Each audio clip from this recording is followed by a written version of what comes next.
He accidentally captured an alien girl with his trap. She feared he'd eat her, but not like that Jake Morrison crouched beside his humane trap in the pre-dawn darkness, expecting to find a raccoon or perhaps an unfortunate skunk. Instead, his flashlight beam fell upon something that made his breath catch in his throat. Large, luminescent eyes stared back at him from a face that was decidedly not terrestrial. The creature was small, maybe 4 feet tall, with skin that shimmered with soft blue-green bioluminescent patterns that pulsed rapidly in what Jake instinctively recognized as fear. The alien was female, or at least appeared to be by human standards of interpretation. She wore something resembling a fitted suit made of an unknown material that seemed to shift colors in the light. Her proportions were delicate, almost fragile, with long fingers that gripped the cage bars. But what struck Jake most was the sheer terror in those enormous eyes. She was shaking, pressing herself as far back in the cage as possible, and making soft, chirping sounds that his mind desperately wanted to interpret as whimpering.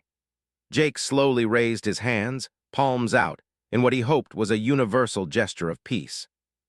The movement made the creature flinch violently, and her bioluminescent patterns flared bright red. She began speaking rapidly in a musical language that sounded like wind chimes mixed with bird song, her voice rising in pitch with each syllable. On her wrist, a small device flickered weakly and produced garbled sounds that might have been attempts at English, but the words were nonsensical. Hey, it's okay," Jake said softly, keeping his voice as gentle as he would with a frightened animal. "I'm not going to hurt you. I didn't even know you were here. This trap, it's for animals, research. I'm a scientist." All she knew was what every Verdani child learned from the moment they could understand stories. Humans were apex predators. They consumed everything. Their teeth could tear flesh, their hands could crush bones, and worst of all, they were intelligent enough to make the killing efficient. Her crashed scout ship lay somewhere in the dense forest behind this human's dwelling, and she had been desperately searching for salvageable power cells when she had triggered his trap. Jake noticed the device on her wrist was damaged, sparking occasionally. A translator, he realized. That's why she couldn't understand him. He needed to show her, not tell her, that he meant no harm. Moving with exaggerated slowness, he reached for the trap's release mechanism. The alien's eyes went even wider, and she pressed herself so hard against the back of the cage that Jake worried she might hurt herself. "I'm letting you out," he said, demonstrating with his hands. "See, opening the door, you can leave. Run away if you want." In every story, every warning from the Galactic Council, humans kept their prey trapped until they were ready to consume it. Why would this one release her? She remained frozen for a long moment before cautiously extending one leg out of the cage. When Jake didn't move, she slowly emerged, never taking her eyes off him. She was ready to run, her muscles coiled like springs, but something made her pause. The human wasn't advancing. He wasn't baring his teeth in that terrifying gesture they called a smile. He was just standing there, looking at her with what almost seemed like concern. Jake's mind was racing through every first contact protocol he had ever read in science fiction novels, which he suddenly realized was a terrible foundation for actual alien contact. He needed to establish trust. Food, he thought. Food was universal, wasn't it? He slowly reached into his jacket pocket, and Lyra immediately tensed. He pulled out a granola bar and unwrapped it with deliberate movements, then took a bite himself to show it was safe. He broke off a piece and gently tossed it to land a few feet in front of her. Lyra looked at the offering with confusion and horror. Was this human so confident in his dominance that he was playing with his food? The piece of whatever that brown substance was sat on the ground between them like a challenge. She had been taught that humans ate nearly everything, plants and animals alike, with those efficient grinding and tearing teeth hidden in their mouths. Her translator crackled and produced a single word that might have been eat, or might have been sweet, or might have been something else entirely. The uncertainty was almost worse than knowing. Jake saw her fear and changed tactics. He pulled out his phone and began showing her pictures, narrating even though he knew she couldn't understand. Photos of his rescue dog, Max, a golden retriever who had passed away the previous year. Pictures of his grandmother's garden. His research photos of the local wildlife he studied and protected. He showed her images of him releasing animals from traps, fitting them with tracking collars, and watching them bound away to freedom. Something in Lyra's expression shifted as she watched the images. These were records, she realized, documentation. The human documented living things. He put those metal circles around their necks and released them, tracking them without consuming them. The large, furry creature appeared in many images, always with the human, and the human's face showed that soft expression that predators rarely displayed toward anything except their young. Her translator suddenly produced a clear phrase, "Friend animal." It was broken, but it was comprehensible. The human had kept a friend animal. Verdani understood friend animals. They were companions, not food. Could a predator species truly understand that distinction? Jake's face lit up when he heard the translator work, even partially.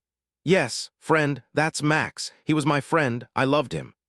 He pressed his hand to his chest, a gesture that Lyra's damaged translator managed to interpret correctly as indicating emotion. The word love came through garbled but recognizable. Lyra took a tentative step forward, then another.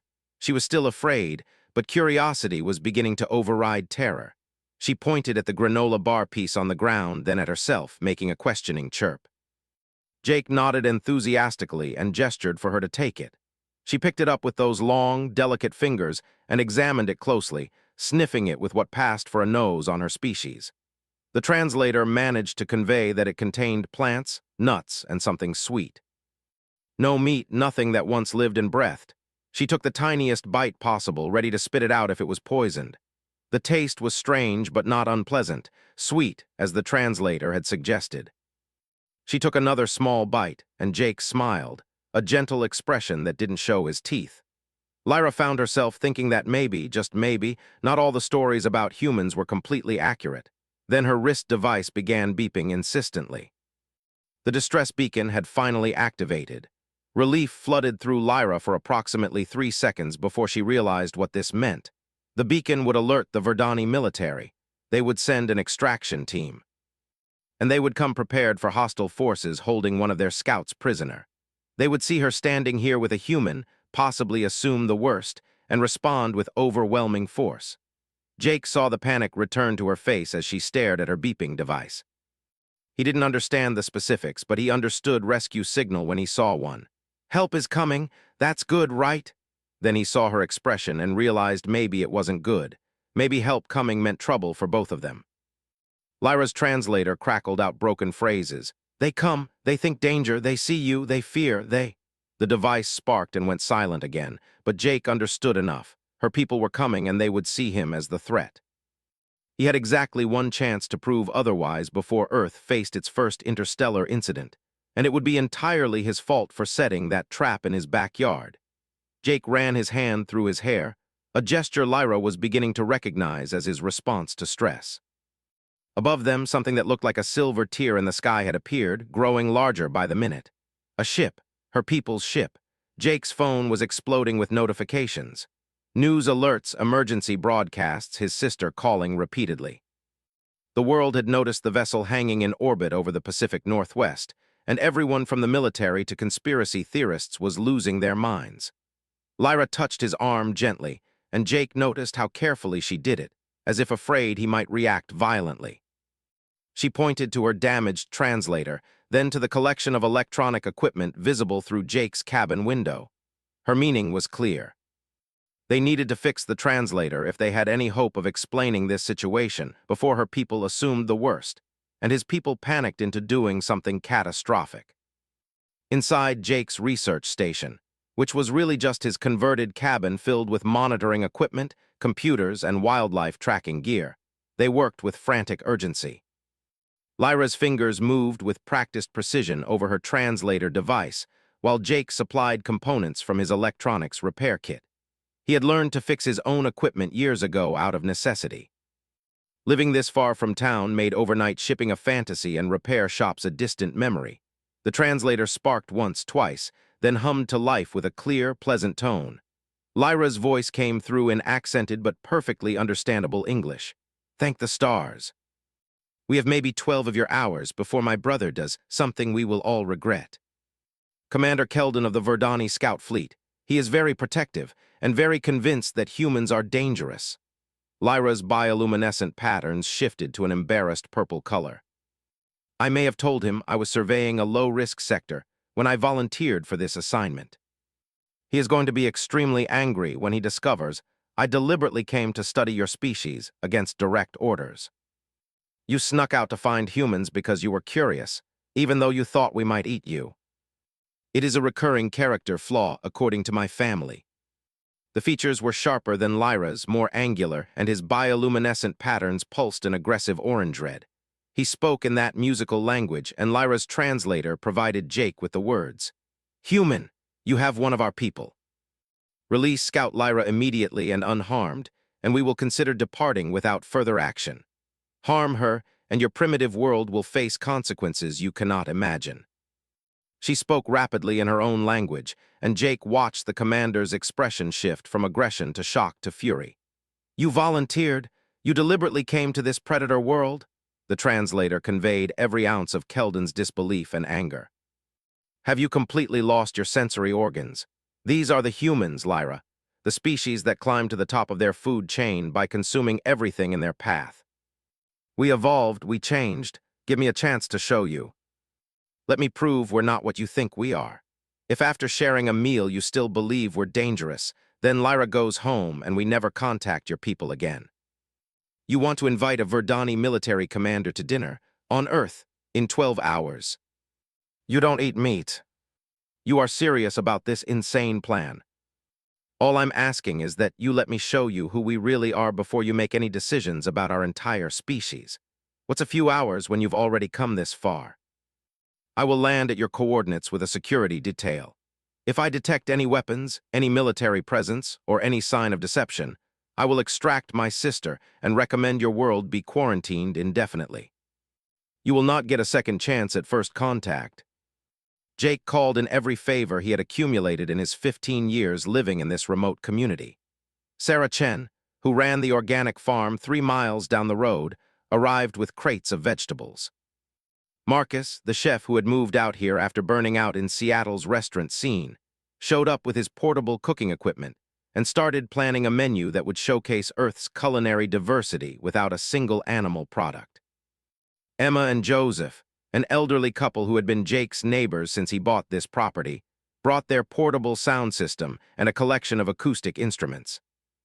They set up in the meadow beside Jake's cabin, the same meadow where his trap had accidentally captured Lyra. Long tables made from reclaimed wood, strings of solar-powered lights that would activate at dusk, cushions and blankets scattered on the grass for seating. Marcus had composed a 6-course menu that ranged from delicate spring rolls to a complex mushroom dish that he promised would challenge any chef in the galaxy. Lyra watched the preparations with growing wonder. She had explained to them through her translator what Verdani customs looked like, which colors meant what emotions, how her people valued communal eating as a sign of peace. Jake's community had taken every detail seriously. Sarah had even arranged flowers in the blue and silver colors that represented welcome in Verdani culture. "I do not understand," Lyra said softly to Jake as sunset approached. "Why are they helping? They do not know me." They risk their world's first impression on intergalactic neighbors for a stranger. "We show up for each other, even for people we just met." The craft was elegant, organic in its curves, nothing like the angular military vessels from Earth's science fiction. The door opened, and Commander Keldon emerged, followed by 3 other Verdani who appeared to be security personnel. They all wore what looked like formal attire rather than armor, which Jake took as a positive sign. Keldon's eyes immediately found Lyra, scanning her for any signs of harm. She rushed forward and embraced him, speaking rapidly in their language. Jake couldn't understand the words, but he understood the emotion. Relief, frustration, love, and exasperation all mixed together in a way that transcended species. Finally, Keldon approached Jake. Up close, he was slightly taller than Lyra, his patterns a cautious blue-green. "You are the human who captured my sister. Thank you for giving us this chance." Keldon's gaze swept across the meadow, taking in the scene before him. His security detail had already positioned themselves at strategic points, but Jake noticed they kept their hands away from any visible weapons. The long tables were laden with dishes that released aromatic steam into the cool evening air. Humans moved about with easy confidence, making final preparations, their body language relaxed and welcoming. It was not what Keldon had expected from a species he had been taught to fear since childhood. Marcus approached carrying a tray with small portions of 5 different dishes. "Commander Keldon, I'm Marcus Chen. I prepared tonight's meal. These are samples so you can verify everything is safe for your biology. No animal products, no proteins that might harm you, just plants, fungi, and creativity." The cook offers the first taste to show the food is not poisoned. It is a sign of respect and trust. Another was a golden brown cylinder with green herbs visible on its surface. A third looked like layered, thin strips of something in a rich brown sauce. He selected the wrapped vegetables and took a cautious bite. His bioluminescent patterns flashed through several colors in rapid succession, surprise being the dominant one. "This is extraordinary," he said quietly. "The flavors are complex, multiple ingredients working together rather than competing. How did you achieve this balance?" "We eat to experience, to celebrate, to connect with each other." Emma played soft music on a guitar, nothing jarring or aggressive, just gentle melodies that floated through the evening air. Joseph explained each song's origin, stories of human cultures from different parts of Earth, how music helped people express emotions that words could not capture. Keldon found himself seated between Lyra and Jake. The second course arrived, a soup made from roasted tomatoes and basil that had been grown in Sarah's greenhouse. The warmth of it, the depth of flavor, reminded Keldon of a traditional Verdani dish from his childhood. He said as much, and Sarah's face lit up with genuine delight. "That's what food does," she said through Lyra's translation. "It connects us to memories, to each other, to home. I grow these tomatoes from seeds my grandmother brought when she immigrated here from Taiwan. Every time I taste them, I taste her love." "How do you reconcile that with this?" He gestured at the peaceful gathering around them. Jake set down his spoon and considered the question carefully. "You're right, we were hunters. Our ancestors survived by being efficient predators. We have the teeth for it, the digestive system for it, the instincts for it. But Commander, having the capability for something doesn't mean we're defined by it. We had to make a choice as a species. Continue being what we were, or evolve into something more. We're still changing. The same instincts that made us good hunters made us good at other things too. Persistence, adaptability, problem-solving. We just redirected those traits. We use fire, fermentation, chemical reactions. We break down ingredients and build them into something new. That's not predator behavior. That's creator behavior." She had seen this change in herself over the past day. The humans were not what the galaxy believed them to be. They were complicated, contradictory, and surprising in ways that made her scientific mind practically vibrate with excitement.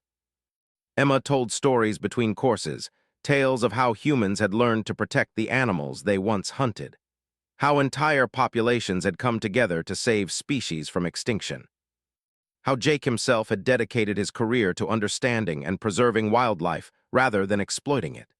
Keldon listened and occasionally asked questions that revealed he was genuinely trying to understand rather than simply waiting to find fault. The fourth course was Jake's contribution, a salad made from plants he had foraged in the surrounding forest. He explained each ingredient's name, its traditional uses, how indigenous peoples had sustained themselves on this land for thousands of years before his ancestors arrived. "The first people here understood something we're still learning," Jake said. "Take only what you need, give back more than you take, and respect every living thing as part of a connected web." They weren't prey animals, but they weren't conquerors either. They were caretakers. "Some of us are trying to," Jake said honestly. "We don't always succeed. We've done terrible things to this planet and to each other. We're not perfect, Commander, we're not even close, but we're trying to be better than we were. Isn't that what matters? Not where you started, but the direction you're choosing to go." The food was exceptional, the company was genuine, and nothing about this gathering suggested danger or deception. These humans were sharing their culture, their history, and their hopes with complete openness. Lyra leaned toward her brother and spoke softly in their language. "I was terrified when he found me. I thought I would be consumed. But Keldon, he fed me instead. He showed me pictures of creatures he protected. He gave me freedom when he could have kept me trapped. These humans, they are not the monsters we were taught to fear. All of these humans came to help improve their worth to us. They spent their time, their resources, their creativity to show us who they are. They did not have to do this. They chose to do this." Is that not significant? Around the tables, humans and Verdani were attempting communication, using Lyra's translator and a lot of gestures and laughter when misunderstandings occurred. Sarah was showing one of Keldon's security officers pictures of her farm on her phone. The officer's patterns had shifted to curious yellow-green as Sarah explained crop rotation and sustainable farming practices. Another security officer was listening intently to Emma explain the guitar's construction, fascinated by how humans created music from wood and wire. Even the third officer, who had maintained the most rigid posture throughout the evening, had accepted seconds of the mushroom dish and was nodding appreciatively. Jake watched Keldon watching his team relax and engage with the humans. Commander, I can't speak for every human on Earth. We're 7 billion individuals with different cultures, beliefs, and values. Some of us are kind, some are cruel, most are somewhere in between trying our best. But I can tell you this. We've spent our entire history learning that differences don't have to mean conflict, that strangers don't have to be enemies, that sharing a meal can be the first step toward understanding. If I recommend contact with your species, the galactic community will scrutinize everything about your world. Your violence, your conflicts, your environmental damage, all of it will be examined. We're asking you to see our potential, without shortheading 0339. He looked up at them, then back at the faces around the tables, human and Verdani alike, and something in his carefully constructed assumptions began to crack. Tell me about your conservation work, Keldon said to Jake, and it was the first question he had asked that did not carry an edge of suspicion. My sister mentioned you study and protect the creatures here. Why would a predator species choose to preserve its prey? Jake stood and gestured toward the forest that surrounded his property. Come with me, I'll show you something. Lyra translated for the security team, and after a moment of hesitation, Keldon nodded. The group walked away from the lights, following a narrow trail that Jake knew by heart. He carried a dim red flashlight that would not disturb the nocturnal animals. After a few minutes, he stopped at a small clearing and pointed to a structure mounted high in a tree. That's a nest box for northern spotted owls. They're a species that was nearly lost because we destroyed their habitat for timber. For decades, we cut down the old-growth forests they needed to survive. We were pushing them toward extinction through carelessness and greed. Jake's voice carried a note of shame that surprised Keldon.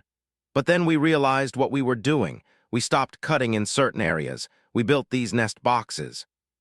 We studied their breeding patterns and protected their hunting grounds. The population is recovering slowly, but it is recovering. Because you decided they had value? Keldon asked. Because we decided we had been wrong, Jake corrected. We realized that being powerful didn't give us the right to destroy. That's the thing about humans, Commander. We make mistakes, terrible ones sometimes, but we also have this stubborn refusal to accept that those mistakes are permanent. We fight to fix what we broke. They walked further, and Jake showed them a camera trap he had mounted to monitor a family of black bears. The screen displayed recent footage of a mother bear teaching her cubs to forage. I've been watching this family for 2 years, Jake explained. Not hunting them. Not capturing them. Just observing, learning, making sure they have what they need to thrive. My ancestors might have killed these bears for food or out of fear. I choose to protect them instead. One of Keldon's security officers, a young Verdani named Terrace, spoke up hesitantly. On our world, we have records of species that evolved as predators but developed agriculture and philosophy. They struggled with their nature for generations. Many failed to overcome their instincts. Those that succeeded had to make conscious, deliberate choices every single day to be something other than what their biology demanded. That's exactly what it is, Jake said, grateful for the understanding. Every day, humans make choices. Some choose violence, yes, some choose greed. But millions more choose kindness, compassion, creativity, protection. We're not denying what we are. We're deciding what we want to become. They returned to the meadow where Marcus had begun serving hot drinks made from herbs and spices. The aroma was inviting, and Keldon accepted a cup, finding the warmth soothing. Emma had started playing again, and this time several humans were singing softly, harmonizing in a way that created something beautiful and complex. Music is universal, we've found, Lyra said to her brother. Every species that develops sentience eventually discovers how to create patterns of sound that move the emotions. But humans, Keldon, they have such diversity in their music. Every region, every culture has developed its own forms, and they share them freely. Joseph overheard and smiled. Music is meant to be shared. What's the point of creating beauty if you keep it to yourself? Same with food, with stories, with knowledge. Humans are at our best when we're connecting, sharing, building bridges between different people. Keldon's patterns had shifted to a deep, contemplative blue-purple that Lyra recognized as her brother wrestling with significant ideas. She knew him well enough to stay quiet and let him process. Around them, the gathering had transformed from a formal dinner into something more relaxed and genuine.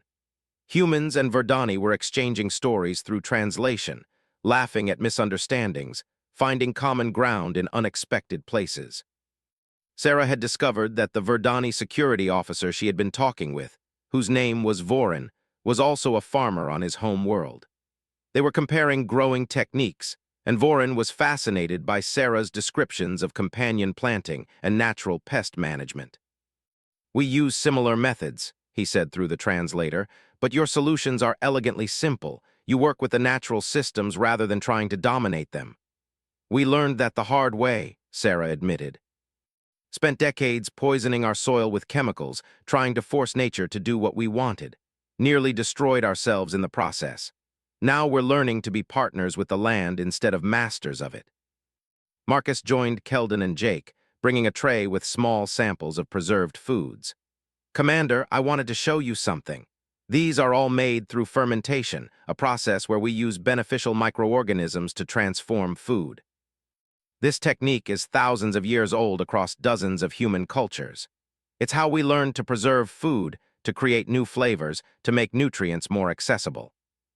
It requires patience, understanding of biology, and a willingness to work with other life forms rather than against them."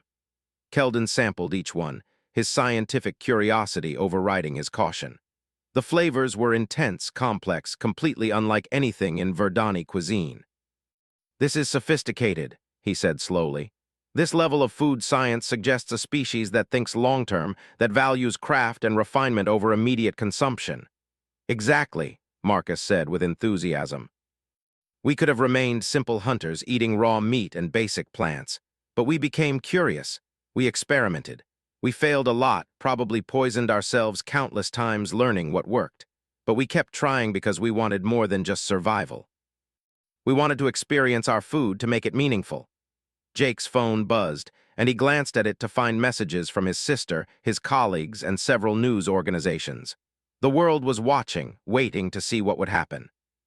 He showed Keldon some of the messages, particularly ones from scientists around Earth expressing hope for peaceful contact, offering cooperation and shared research. "Your scientific community is eager to learn from us," Keldon observed. "Of course they are," Jake said. "Humans are insatiably curious. It's one of our defining traits. We want to know everything about everything.